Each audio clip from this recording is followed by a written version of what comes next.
नमस्कार दोस्तों, welcome back to my Hindi channel. और ये जो वीडियो है इसमें मैं कुछ ऐसी बातें करने वाली हूँ जिससे कि आप लोगों का कॉन्फिडेंस बढ़ेगा और आप लोगों को एक रिलैक्सेशन और एक सॉर्ट ऑफ ठहराव महसूस होगा अपनी ज़िंदगी में। और वो बात है रिलेटेड आपके चक्रास के साथ। मैंने कई दफ़े अपने सेशंस में बताया है कि हम लोगों को अपने चक्रास के साथ अलाइन करना चाहिए।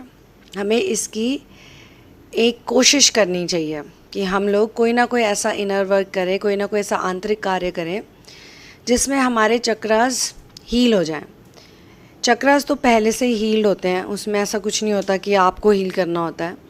लेकिन हम लोग क्योंकि संसारिक दुनिया में रहते हैं, 3D रियलिटी में रहते हैं, तो हम लोग हट जाते हैं एक एनर्जेटिक सिस्टम से और हम बहुत ज़्यादा आश्रित हो जाते हैं एक 3 डिमेंशनल इल्यूजनरी सिस्टम के साथ, जिस सिस्टम में हर बात सिर्फ शरीर की होती है, मैटर की होती है, मटेरियल की होती है। लेकिन असलियत में तो आप एक सोल हो। कई लोग भूतों से डरते हैं, प्रेतों से डरते हैं, लेकिन सच बात तो यही है कि उनमें और हम में सिर्फ शरीर का ही फ़र्क है। हमारे अंदर जो एनर्जी है वो आत्मा है, उन लोगों के पास वो है नहीं, और इसीलिए वो भटक रहे हैं, तड़प रहे हैं या अपने आप को खुश करने की, रिलैक्स करने की कोशिश कर रहे हैं। ऐसे भी बहुत सारे लोग हैं जो जन्म मरण के चक्करों में फंसे हुए हैं, जो इससे बाहर ही नहीं निकल पाते हैं। और मुझे तो ऐसा लगता है अपने अनुभव से अब तक जो मैंने सीखा है कि ये जो लाइफ एंड डेथ का साइकिल है ना, इसे इंसान रोज़ एक्सपीरियंस करता है, यानी कि इससे नहीं निकल पाता ऑन अ डेली बेसिस।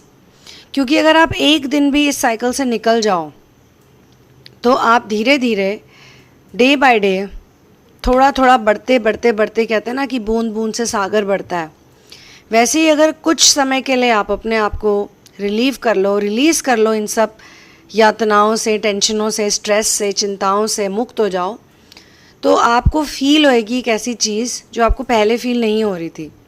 और फिर इसे अगर आप प्रैक्टिस करते रहोगे डेली बेसिस पे तो ये बढ़ने लग जाता है। बढ़ते बढ़ते ये परमानेंट सा होने लग जाता है, इटर्नल सा होने लग जाता है, जिसके होते कि इंसान जीवन और मृत्यु के साइकिल से, चक्कर से निकल जाता है।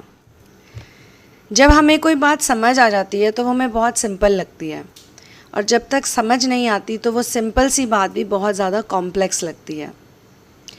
कुछ ऐसा ही होता है इनर वर्क में कभी कभी। लेकिन इनर वर्क को स्ट्रेंथन करती है कुछ ध्वनियाँ, कुछ साउंड्स। हमारे जो सुपर साइंटिस्ट फोर फादर्स थे वो बहुत ज़्यादा स्मार्ट थे, बहुत ज़्यादा नॉलेजेबल थे।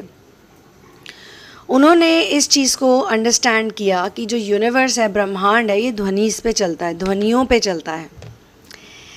यानी कि ध्वनि में बहुत शक्ति होती है। तभी तो कहते हैं ना कि negative sound will create negative energy and positive sound will create positive energy. तंत्र मंत्र में भी ऐसे बहुत से मंत्र होते हैं, तांत्रिक लोग जो करते हैं, जब वो तांत्रिक क्रिया करते हैं तो वो मंत्र सुनने में इतने हैवी ड्यूटी होते हैं। सोचो, बार बार आप उन्हें उच्चारण करोगे, बोलोगे, प्रैक्टिस करोगे तो कैसी एनर्जी क्रिएट होएगी। इस वक्त मैं आपसे बात करने वाली हूँ हमारे बहुत ही इम्पॉर्टेंट चक्र के बारे में, और वो है मणिपुर चक्र, यानी कि सोलर प्लेक्सस। इस चक्र की सबसे बड़ी खासियत यही है कि जब ये ठीक होता है, हील होता है, तो ये अपने साथ साथ ऊपर और नीचे सारे चक्रास को खोल देता है। यानी कि जो ब्लॉकेज होती है वो निकल जाती है। और यही इसी कारण से इवन जब कोई मरता भी है तो यही कहा जाता है कि राम नाम सत्य है। यहाँ पे भगवान श्री राम की बात नहीं हो रही है, राजा राम की बात नहीं हो रही है, यहाँ पे रामायण की भी बात नहीं हो रही है। यहाँ पे राम नाम ध्वनि की और शब्द की बात हो रही है कि राम नाम सत्य है। यानी कि ये नाम और ये ध्वनि आपको सत्य की तरफ ले जाती है। इसको बार बार जपने से, बार बार सुनने से, इस पे सरेंडर की फीलिंग लाने से आपके अंदर एक ऐसी ऊर्जा अपने आप प्रकट होने लग जाती है कि आपको लगता है कि अब सब कुछ हो जाएगा। जो लोग डेली बेसिस पे राम नाम जपते हैं या राम नाम ध्वनि को सुनते भी हैं सिर्फ, उनके अंदर एक अलग सी रिलैक्सेशन होती है उनके चेहरे पे। कई ऐसे भी हैं तो जो नाम जपते तो बहुत हैं गिनती के हिसाब से, लेकिन उन पे असर नहीं होता ज़्यादा, क्योंकि ये उनके पिछले जन्मों के जो भी बंधन है या जो भी कार्मिक बैगेज है उसको घटाने का काम कर रहा होता है उस वक्त। कई ऐसे लोग हैं जिनका कार्मिक बैगेज बहुत ज़्यादा होता है पिछले जन्मों का, उनके अंदर भी बहुत ज़्यादा लगन होती है, लेकिन फिर भी वो स्ट्रेस में जी रहे होते हैं, फिर भी डरपोक होते हैं, फिर भी टोटली निडर और निर्भीक नहीं होते हैं। ज़रा ज़रा सी बात से वो टेंशन में आ जाते हैं, ज़रा ज़रा सी बात से परेशान हो जाते हैं, ज़रा ज़रा सी बात से उनमें घबराहट हो जाती और सोचने समझने की शक्ति नहीं रहती। पर क्योंकि वो लगातार नाम का जाप कर रहे होते हैं तो पिछले जन्मों के जो उनके पाप होते हैं वो कटते चले जाते हैं, और फिर कभी ना कभी ऐसा समय तो आएगा जब उनके अंदर भी शांति आएगी। इसीलिए अगर भगवान आपसे ये जाप करवा रहे हैं, लगातार निरंतर आप इसी के बारे में सोच रहे हो, राम नाम की ध्वनि के बारे में सोच रहे हो, आपको कभी ना होने वाली कोई अनुभूतियाँ होने लग जाती हैं जो कि आपको शांति की ओर ले जाती हैं, तो वो इस मंत्र का असर है। नॉट ओनली ये एक बीज मंत्र है, लेकिन ये एक ऐसा बीज मंत्र है जो आपकी मर्काबिक फील्ड को एक्टिवेट कर सकता है। इसीलिए बड़े बड़े संत, मुनि, ऋषि, हर धर्म में इसकी बात की जाती है। बहुत रिस्पेक्ट है राम नाम की, क्योंकि बहुत सारे मास्टर्स इसी का उच्चारण करते हैं, इसी को ध्यान में रखते हैं, इसी को जपते हैं, इसी के बारे में सोचते रहते हैं, और एक अद्भुत सा नशा हो जाता है, एक ऐसा कनेक्शन फील होने लग जाता है आपको राम नाम से कि अगर आप उसे पूरे दिन सुनो ना तो आपका दिन ही नहीं चलता। कुछ लोग तो ऐसे हो जाते हैं कि वो अपने आप ही यही करते रहते हैं, माला जपते रहते हैं, नाम जपते रहते हैं, किसी से बैठ के बातें भी कर रहे होते हैं तो मन ही मन उनके राम नाम चलता रहता है। उनको कहीं पे भी राम नाम सुनाई देता है तो उनको इतनी अच्छी फीलिंग महसूस होती है। अभी मैं आपको एक इंटरेस्टिंग बात बताती हूँ, चलिए, रामायण से ही रिलेटेड है। तो क्या होता है कि श्री रामचंद्र गए थे विश्वामित्र गुरु के साथ और अपने भाई लक्ष्मण के साथ ताड़का को मारने। तो ताड़का के दो बेटे थे, मारीच और सुबाहु। तो सुबाहु तो वहीं पे मर जाता है, लेकिन मारीच से अभी आगे और काम लेना होता है तो उसको एक तीर लगाते हैं, तीर मारते हैं, और मारीच जो है वो उड़ते हुए समुद्र पार, समुद्र के उस पार चला जाता है, यानी कि समुद्र तट पे ही चला जाता है। और जैसे ही मारीच को वो तीर लगता है, क्योंकि ऐसा भयंकर तीर लगा होता है मारीच को भी, मारीच ने बहुत लोगों को तंग किया होता है। मारीच एक बड़ा ही मायावी राक्षस था, बहुत ही भयंकर लेवल का इल्यूजनिस्ट। इसीलिए रावण ने मारीच की मदद से ही माया नगरी बनाई थी, जो आज की डेट में भी चल रही है, ऑपरेशनल है। क्योंकि मायावी मारीच बहुत सी ट्रिक्स और टेक्निक्स जानता था, इल्यूजन कैसे क्रिएट किया जाता है। लेकिन जब मारीच को श्री राम जी को फेस करना होता है, श्री राम जी जब उसके सामने आते हैं, और जब इतने मायावी, इतने कॉन्फिडेंट, बिकॉज माया करने वाले भी बड़े कॉन्फिडेंट होते हैं, उनको अपनी ईगो पे बहुत ज़्यादा कॉन्फिडेंट होता है। और जैसा मैं अभी कह रही थी कि बहुत सारे साधुओं को, बहुत सारे योगियों को, तपस्वियों को, ऋषि मुनियों को मारीच ने डरा डरा के उनकी एनर्जी ले ली थी, उनकी एनर्जी सोख कर ली थी अपने अंदर। He was a very brutal energy vampire, और डर के सहारे से ही वो लोगों की एनर्जी चुराता था। तो इतने सारे लोगों की एनर्जी चुराई थी, लेकिन जैसे ही श्री राम जी को देखा अपने सामने और जैसे ही तीर लगा श्री राम जी का, तो मारीच का जो जीवन था वो राम नाम से भर गया। जहाँ कहीं भी मारीच र शब्द सुनता था, र शब्द सुनते कि उसके सामने श्री राम नाम की छवि आ जाती थी। श्री राम नाम और श्री राम, प्रभु श्री राम दोनों उसके सामने प्रकट हो जाते थे, ऐसा उसे लगता था।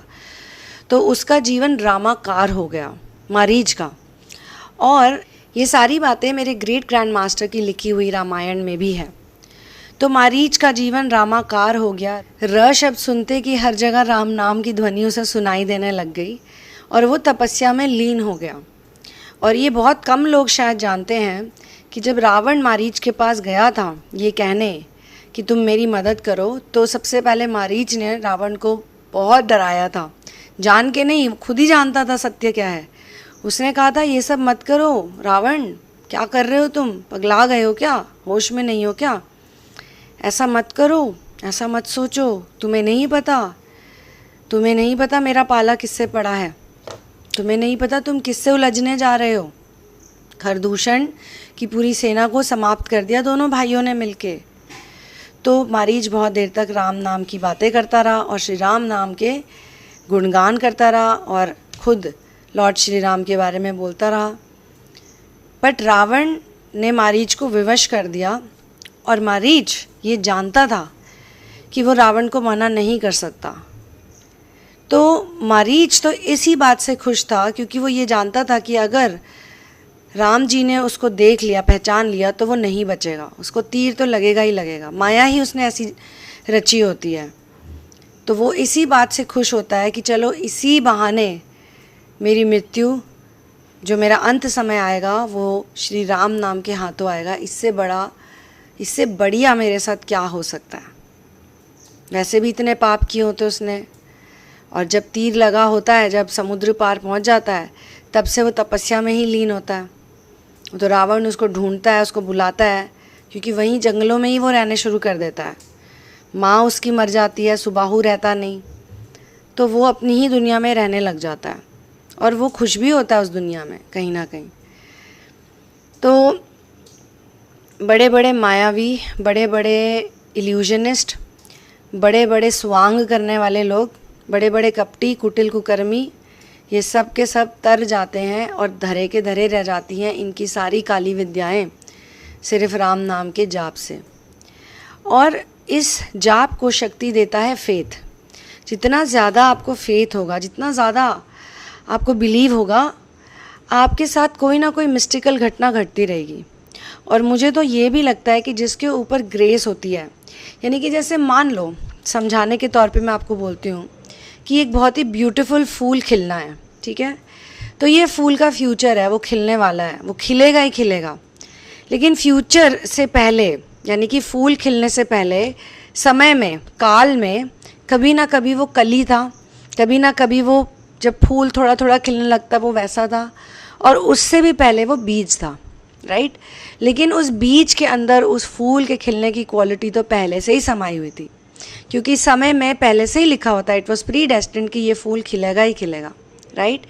तो जब भी कोई चीज़ अपने स्वरूप में आती है तो उससे पहले उसका step by step, one by one उसके साथ वो सारी घटनाएं घटती हैं। तो जब वो घटनाएं घट रही होती हैं तब भी वो होता तो वही है, लेकिन कुछ ना कुछ आप ये समझ लो कि फूल बनने से पहले कली के जीवन में भी, पौधे के जीवन में भी कुछ ना कुछ ऐसी चीज़ें हो रही होती हैं जो बहुत अलौकिक होती हैं। Destination does not matter, the process matters, तो ये राम नाम जो है, ये तो बहुत ही अच्छा शब्द है। हमारे सुपर साइंटिस्ट फोर फादर्स ने इस अद्भुत ध्वनि को समझ लिया था, सारी ही ध्वनियों को समझ लिया था। और ऐसा भी नहीं कि हमारे शरीर में जो 7 चक्र हैं सिर्फ उतने ही होते हैं, हमारे टोटल 12 चक्र होते हैं। लेकिन जब ये सातों के सातों चक्र अलाइनमेंट में आ जाते हैं तो बाकी सब अपने आप ही एक्टिवेट हो जाते हैं। और इन सब के एक्टिवेट होते कि मरकाबिक फील्ड एक्टिवेट हो जाती है, और उसके एक्टिवेट होते कि एक इंसान अपने अवतार सेल्फ में आ जाता है। ये अवतार शब्द अवतार से ही आया, हिंदी से ही, तो अपने अवतार रूप में आ जाता है। अवतार में और ईगो में बहुत फ़र्क है। ईगो तो बनती है मटीरियलिस्टिक फिज़िकल रियलिटी से, जो चिपकाव होता है इंसान का, यानी कि जो शरीर से चिपकाव होता है उससे। और अवतार यानी कि एवटार वो होता है जो कि आपके सोल का फॉर्म होता है, जिससे आप कंप्लीटली कनेक्ट हो जाते हो। तो राम नाम का साउंड, राम नाम की ध्वनि इतनी पावरफुल है कि वो किसी भी नॉर्मल ऑर्डिनरी इंसान को उसके एवटार सेल्फ तक ले जाती है। बार बार जपना पड़ता है बस। अब आप कहोगे बार बार जपना पड़ता है बस, ये तो बड़ा मुश्किल काम है। तो मुश्किल तो है, लेकिन मेरे ख्याल से अगर आप इसको कोशिश करते हैं, अगर इसमें ट्राई करते हैं, थोड़े से स्टेप आप लेते हो और बाकी स्टेप्स आपके मास्टर्स और सोर्स खुद लेने लग जाते हैं, क्योंकि ये नाम, ये ध्वनि ही ऐसी है। कई दफ़े ऐसा होता है कि इंसान के साथ कोई बुरी परिस्थिति आ जाती है तो वो छोड़ देता है बीच में, या उसका वो ट्रस्ट, जो फेथ है, वो ख़त्म हो जाता है। फिर वो थोड़े समय तक वापस संसार में घूमता है, इधर जाता है उधर जाता है, लोगों से मिलता है, पार्टी करता है। आजकल के ज़माने की भाषा बोल रही हूँ। अब क्या करे, when in Rome act like Romans. अभी हम सतयुग में तो पैदा नहीं हुए, हम तो इस वक्त द्वापर की शुरुआत में हैं, वो भी चढ़ते असेंडिंग द्वापर की शुरुआत में। तो हमारी तो दोस्तों हमारा तो जन्म ही ऐसे हुआ है, वेस्टर्न और ईस्टर्न के बीचों बीच में। और कहीं ना कहीं ये अच्छा भी है, क्योंकि बहुत सारी प्रथाएं जो हैं ईस्टर्न कल्चर की, सनातन की, वो प्रदूषित हो गई हैं, वो दूषित हो गई हैं, उसको बदल दिया गया है, उसको लोगों ने अपने फ़ायदे के लिए ख़राब कर दिया है। सिमिलरली वेस्ट में भी कुछ ऐसा ही चल रहा है। तो हमें उन दोनों को पढ़ना है, स्टडी करना है, दोनों कल्चर्स को, और जो बेस्ट चीज़ें हैं उनको निकाल के आज के समय आधुनिक काल के हिसाब से हमें अपनी ऑनेस्टी को आगे लाना है। सब कुछ दोस्तों कपड़ों में, शक्ल में, रंग में, धन में, आपके पास जो चीज़ें उसमें नहीं होता। जो असली आपका तत्व है, जो आपके अंदर अस्तित्व है, सारी बात उसी की हो रही है। जैसा कि मैंने कहा, when in Rome act like Romans, जैसा देश वैसा भेष, उसी में रह के आपको अपने ओरिजिनल फॉर्म में रहना है। तो ये राम नाम आपको कॉन्फिडेंस देता है इसके लिए, क्योंकि ये चक्र ही कॉन्फिडेंस का है, ये मणिपुर चक्र है। हर इंसान के पास उसके कुछ जूल्स होते हैं, कुछ मणियाँ होती हैं जो उसको ऊपर वाले ने गिफ्ट की होती हैं। लेकिन जब वो इस प्लैनेट की माया में फंसता है तो कुछ जूल्स वो अपनी मर्ज़ी से दूसरों को दे देता है, और कुछ जूल्स लोग उसे मैनिपुलेट करके, उसे धोखा दे के, उसे बेवकूफ़ बना के उससे ले लेते हैं। राम नाम जपने से वो सारे के सारे जूल्स जो हैं वो आपके पास वापस आ जाते हैं, आपके अंदर बड़ी पावर आ जाती है। और देखिए, ये जो सामने आपके दिख रहा है ना, इसको ऐसे ही नहीं लेना कि यार मेरे साथ अच्छा कब होएगा। बहुत लोग कहते हैं कि उनके साथ कभी अच्छा होता ही नहीं, क्योंकि वो इस अच्छे और बुरे के द्वंद्व में फंसे हैं, इसीलिए अच्छा कभी होता ही नहीं, कन्फ्यूजन हो जाती है। अब आते हैं कहानी के द्वारा नाम को जपने पे। इसीलिए रामायण एक ऐसा ग्रंथ है, एक ऐसा काव्य है, एक ऐसी कहानी है, एक ऐसी कथा है जिसको जितना आप सुनते जाओगे, इसमें जितना डूबते जाओगे, उतना आपका राम नाम चैंट बार बार आसानी से हो जाएगा, और आप धीरे धीरे श्री राम के गुणों को समझोगे। आप धीरे धीरे कहानी, किस कारण से ये कहानी बनाई गई है इसको समझोगे, और किस कारण से ये कहानी एक्चुअली रियलिटी में कन्वर्ट हुई त्रेता युग में, इसको भी समझोगे। ये सब साइंटिफिक है दोस्तों। हम में से बहुत लोग इसे रिलीजियस समझ के बड़े कंफ्यूज हो जाते हैं, बट इसके पीछे इतनी डीपेस्ट लेवल की साइंस है कि जितना आप उस साइंस के अंदर जाते जाओगे उतना आपको और ही और आनंद आता रहेगा, खुशी की अनुभूति होगी, एक खुमारी, एक सुरूर की अनुभूति होगी, जिसे इंग्लिश में कहते हैं ट्रांस। आपको ऐसा लगेगा कि आप राम नाम से इंटॉक्सिकेट हो रहे हो। तो ये कहानी सबसे पहले सुनाई थी शिवा ने। जी हाँ, हम तो ये जानते हैं कि वाल्मीकि जी ने लिखी थी, महाकाव्य लिखा था, पर उन्होंने तो त्रेता में लिखा था। राम नाम का जाप तो बहुत पहले से होता आ रहा है, हर युग में होता है, लेकिन बहुत पहले से होता आया है, और त्रेता, टुवर्ड्स त्रेता श्री राम जी का जन्म होता है। तो शिवा और शक्ति, यानी कि शिवा और पार्वती की कहानी तो हम सब ने सुनी है। तो उसमें ये एक बड़ा इंटरेस्टिंग मोड़ आता है, एक चैप्टर आता है, एक पार्ट आता है, जिसमें पार्वती जी शिव जी को रोकना चाहती है कुछ दिनों के लिए अपने पास। मैं आपको आज ये चीज़ बता देती हूँ कि हम लोग जब शिव पार्वती, राम सीता, राधा कृष्णा की लव स्टोरीज़ को सुनते हैं ना, तो हम लोग, क्योंकि हम लोग इतने प्रोग्राम्ड हैं, मीडिया ने हमें इतना प्रोग्राम किया हुआ है, इल्यूमिनाटी ने इतना प्रोग्राम किया हुआ है, बेकार की प्रोग्रामिंग जिसने लस्ट को लव बताया है। और ये जितने भी सेलिब्रिटीज़ हैं, मॉडर्न डे गॉड्स, आजकल तो यही भगवान बने हैं, इन्हीं को लोग भगवान की तरह पूछते हैं। ये अपनी कहानियों के द्वारा, मैं सबके लिए ये नहीं बोलूँगी, सारे एक जैसे नहीं होते, लेकिन काफ़ी मैक्सिमम मेजॉरिटी माया नगरी से ही जुड़े हैं, माया नगरी का ही काम कर रहे हैं। तो उन्होंने लस्ट को लव बताया है, और लव को तो कुछ बताया ही नहीं। लव के बारे में जब उन्हें खुद नहीं पता तो क्या बताएंगे। तो चाहे वो उनके गाने हों, चाहे वो उनकी मूवीज़ हो, चाहे वो उनकी स्टोरीज़ हो, म्यूज़िक वीडियोज़ हो, हर जगह पे लस्ट को लव बोल के बेचा जा रहा है, सेल किया जा रहा है। और बेचारे इनोसेंट गलिबल लोग, उन्हें क्या पता, वो समझते हैं यही लव है, लस्ट को ही लव समझते हैं।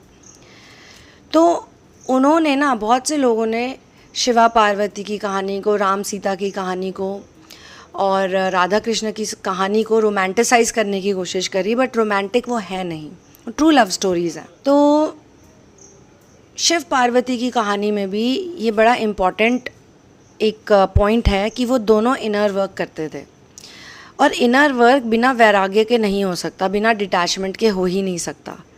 लेकिन अगर आप और आपके पार्टनर दोनों इनर वर्क करते हो, तपस्या करते हो, तो इससे तो अच्छा कुछ हो ही नहीं सकता। तो शिव जी भी तपस्या करते थे और पार्वती जी भी। कभी कभी शिव जी, क्योंकि वैरागी बहुत ज़्यादा थे, हर्मिट थे बाय नेचर, और अपने जीवों के साथ, अपने गणों के साथ रहते थे, तो वो कभी कभी कई दिनों के लिए चले जाते थे। पहले तो पार्वती जी उनका इंतज़ार भी करती थी, बट बाद में she got use to it, और फिर वो खुद ही इतनी नेक्स्ट लेवल पे चली गई, इतने हाई लेवल पे चली गई कि क्ले से ही गणेश बना दिए उन्होंने। उस कहानी पे फिर कभी आएंगे, उस कहानी के पीछे का सार क्या है। तो एक बार जब शिव जी आए तपस्या करके, तो पार्वती जी ने सोचा कि इनको मैं आज इतनी आसानी से जाने नहीं दूंगी, क्योंकि ये हर बार ही आते हैं और फिर बड़ी जल्दी चले जाते हैं, तो इस बार मैं ऐसा कुछ भी नहीं होने दूंगी। तो उन्होंने प्लान बनाया और उनका प्लान सक्सेसफुल भी हो गया। उन्होंने शिव जी को रोक लिया, लेकिन शिव जी क्योंकि मेंटली तप कर रहे थे, मानसिक जाप कर रहे थे कंटिन्यूअसली, वो भी राम नाम जपते हैं, तो उन्होंने सोचा कि यार अब पार्वती जी मुझे यहाँ रोक लेंगी सांसारिक दुनिया में, तो जो मेरा ये मानसिक जाप है ये हो ही नहीं पाएगा। तो कोई ना कोई ऐसा तरीका मैं रखूँ या मैं ऐसी चीज़ करूँ कि मेरा मानसिक जाप भी होता रहे, मेरा जाप ना रुके, बस नाम सिमरन ना छूटे मेरा। तो पार्वती जी उनसे एक शर्त रखती है कि भाई आप इस बारी इतने दिनों के लिए रहोगे, इससे पहले आप जा नहीं सकते। तो वो कहते हैं ठीक है, लेकिन मेरी एक शर्त है, मैं तुम्हें कहानी सुनाऊंगा। फिर पार्वती जी कहती लेकिन कहानी बहुत इंटरेस्टिंग होनी चाहिए, बोरिंग नहीं होनी चाहिए। तो बोले ठीक है, कहानी बहुत इंटरेस्टिंग सुनाऊंगा, बोरिंग नहीं सुनाऊंगा। फिर पार्वती जी कहती कहानी बहुत लंबी होनी चाहिए, ये नहीं कि आपने अभी सुनाई और 1 घंटे में ख़त्म। तो बोले नहीं, तुम्हें बहुत लंबी कहानी सुनाऊंगा, लॉन्ग, काफ़ी डेज तक चलेगी, लेकिन तुम उस कहानी में बोर नहीं हो सकती, फिर सो नहीं सकती, तुम्हें नींद नहीं आनी चाहिए, तुम्हारी पलक नहीं झपकनी चाहिए। मतलब you should not be like okay okay okay, ऐसे नहीं, मुझे पूरे इंटरेस्ट के साथ तुम वो कहानी सुनोगी और मैं भी तुम्हें फुल इंटरेस्ट के साथ सुनाऊंगा, मतलब फुल अटेंटिवनेस के साथ। कहीं ना कहीं दोनों पति पत्नी एक दूसरे का साथ तो चाहते ही थे, कहीं ना कहीं दोनों के मन में था कि तपस्या भी ना छूटे, दोनों तपस्वी हैं। तो वो भी कहती हैं कि कहानी ऐसी सुनाना कि मैं बोर ना हूँ, मतलब मैं अटेंटिव रहूँ, और वो भी कहते हैं कि जब मैं कहानी सुनाऊँ तो तुम्हें अटेंटिव रहना पड़ेगा, ये हमारी शर्त है। तो दोनों की शर्त ऑलमोस्ट सेम ही होती है। तो यहाँ पे जो शिव जी हैं वो रामायण सुनाते हैं पहली दफ़े पार्वती जी को। पार्वती जी सुनती रहती हैं, सुनती रहती हैं, सुनती रहती, इतनी अच्छी लगती है उन्हें कहानी।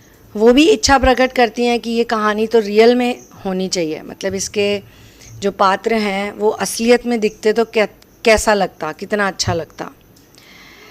फिर यही कहानी, क्योंकि उस ज़माने में बुक्स वोक्स, सतयुग में ना बुक्स वोक्स, राइटिंग वाइटिंग, ये सब की ज़रूरत नहीं पड़ती थी, सब कुछ यहीं होता था। तो यही कहानी शिवा ट्रांसमिट करते हैं एक सेज को, एक योगी को, यज्ञवल्कर को। यज्ञवल्कर को पूरी कहानी ट्रांसमिट करके वो उन्हीं से सुनते हैं, अपनी सुनाई हुई रामायण दोबारा उनसे सुनते हैं और वो उन्हें पूरा सुनाते हैं। फिर यही कहानी काकभूषणी जी महाराज सुन लेते हैं, और ऐसे करते करते कुछ सेलेस्टियल बीइंग्स, कुछ वेरी पावरफुल बीइंग्स, कुछ बड़े बड़े योगी, अब जो हमारे वाल्मीकि जी हैं, जो पहले रत्नाकर डाकू हुआ करते थे, उनको ये कहानी सुनाई थी नारद मुनि ने, जो उनके गुरु थे। नारद मुनि ने ये कहानी भक्त प्रहलाद को भी सुनाई थी, और जब सुनाई थी तो भक्त प्रहलाद तो बहुत छोटे बच्चे थे, लेकिन कहानी इतनी पसंद आ गई कि भक्त प्रहलाद ने उसके बाद कभी राम नाम जपना छोड़ा ही नहीं। तो दोस्तों यहीं पर मैं इस वीडियो को क्लोज़ करती हूँ। आपके पास अगर कोई क्वेश्चंस हैं तो आप ज़रूर पूछिएगा। क्वेश्चंस आप मुझे मेरे ईमेल एड्रेस ये रहा, इस पर भी लिख के भेज सकते हैं, और नीचे कमेंट सेक्शन में भी आप क्वेश्चंस लिख सकते हैं। अगर आपको मेरे साथ पर्सनल सेशन चाहिए या थेरेपीज़ ज्वाइन करनी, इनर वर्क करना है मेरे साथ, जो कि काफ़ी चलता है लंबा, तो आप वो भी कर सकते हैं। नीचे डिस्क्रिप्शन बॉक्स में सारे के सारे डिटेल्स दिए हुए हैं। रामायण महाभारत से रिलेटेड आपके कोई भी सवाल हैं तो आप बेझिझक मुझसे पूछिए, मैं आपको आंसर ज़रूर दूंगी, और हो सकता है आपको शाउट आउट भी मिले। तो I will see you soon in another one love, peace out, and बोलो सियावर रामचंद्र की जय।